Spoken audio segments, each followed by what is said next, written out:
आदित्याय विद्महे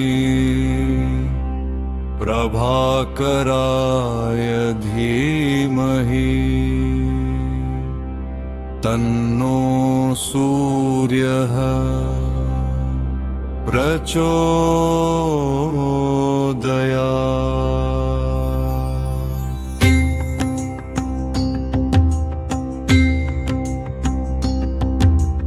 आदिदेव नमस्तुभ्यं प्रसीद मम भास्कर।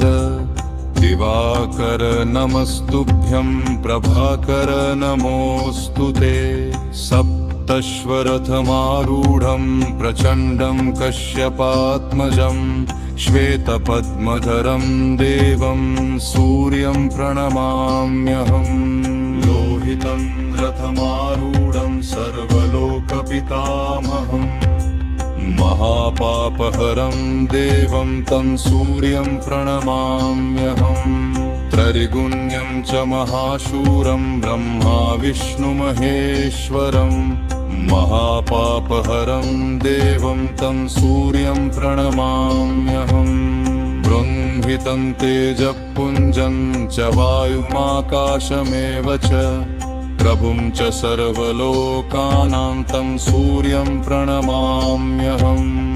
बन्धूकपुष्पसङ्काशं हारकुण्डलभूषितम् एकचक्रधरं देवं तं सूर्यं प्रणमाम्यहम्। तं सूर्यं जगत्कर्तारं महातेजः प्रदीपनं महापापहरं देवं तं सूर्यं प्रणमाम्यहम्। तं सूर्यं जगतान्नाथं ज्ञानविज्ञानमोक्षदं महापापहरं देवं तं सूर्यं प्रणमाम्यहम्। इति श्री सूर्याष्टकं सम्पूर्णम्। इति श्री सूर्याष्टकं सम्पूर्णम्। इति श्री सूर्याष्टकम्।